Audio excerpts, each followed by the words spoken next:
La quatrième question à laquelle je voudrais répondre, c'est est-ce que je prends la bonne décision en passant de mon statut de salarié à un statut d'indépendant dans l'immobilier?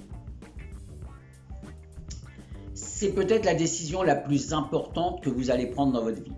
C'est une décision de courage, c'est une décision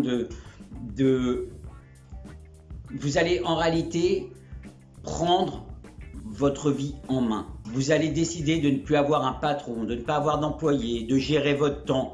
Mais vous allez aussi prendre le risque de devoir aller chercher la motivation en vous, de gérer votre temps comme un grand. Vous n'avez pas un patron qui vous dit tiens, il faut faire ça, parce que votre parrain n'est pas votre patron.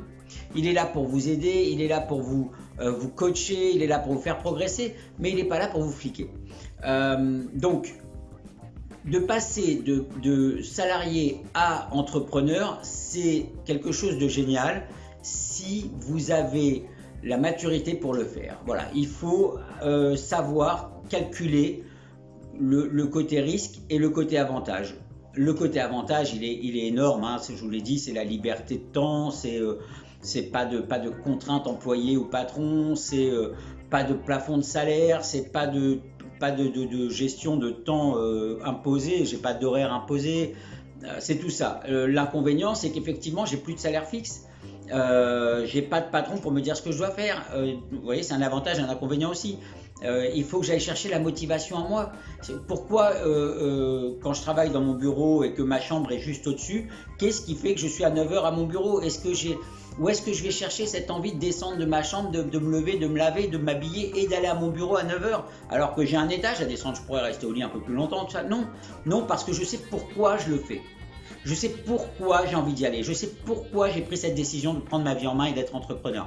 Donc, c'est un vrai challenge, c'est c'est génial. Et vous allez voir, hein, sur votre route, vous allez avoir des gens qui vont vous dire « Oh là là, mais t'es dingue, t'as quitté un job de salarié pour te lancer dans un truc d'entrepreneuriat, mais t'es un fou, c'est pas le moment, c'est jamais le moment, hein, je vous le dis, c'est jamais le moment pour les autres. » Sauf que dans 80% des cas, même s'ils vous aiment beaucoup, hein, ceux qui vous disent ça, c'est des gens qui n'ont pas eux-mêmes passé le pas alors qu'ils en rêvent depuis longtemps.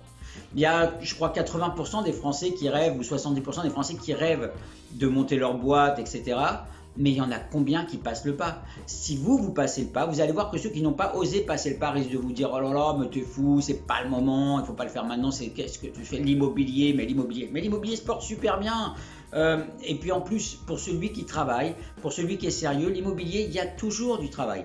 Donc, honnêtement, oubliez ce que peuvent vous dire les autres.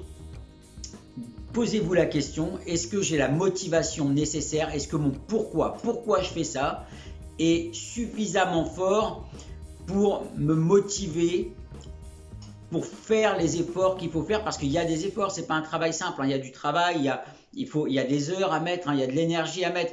Ne croyez pas que c'est un job facile. Il faut mettre de l'énergie, il y a une quantité de travail à mettre. C'est simple, mais c'est pas facile. Donc, oui, c'est génial. C'est une décision géniale que vous prenez. Moi, je l'ai prise il y a longtemps, il y a 5 ans maintenant en termes d'immobilier, mais j'ai été entrepreneur et salarié à diverses reprises. Et très honnêtement, l'entrepreneuriat, c'est d'autres soucis que ceux du salarié. Voilà, bah, c'est effectivement pas de salaire fixe, c'est le plus gros point noir, hein. C'est de dire j'ai pas de salaire fixe.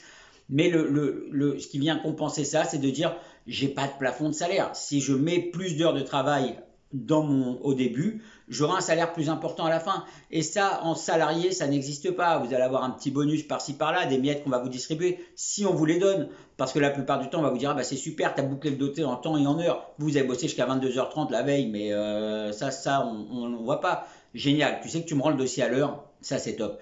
Eh bien, il n'y a plus de ça. Ici, dans l'immobilier, quand vous donnez du temps, vous avez des résultats à la fin. Et plus vous donnez de temps, plus vous avez de résultats. Donc, c'est mathématique, c'est comme ça. Je vous expliquerai ça en formation. Mais toujours est-il que ce passage de salarié à entrepreneur, il est important et c'est une décision grave et importante. Mais c'est la bonne décision si vous êtes prêt. Voilà, il faut juste que le timing soit bon, il faut que vous soyez bien aligné et que vous ayez un pourquoi qui soit super fort pour vous dire j'y vais, j'ai la volonté, j'ai l'énergie et je vais montrer à tout le monde que je suis prêt à le faire et que je vais aller jusqu'au bout. Voilà, allez, je vous dis à très vite pour d'autres questions.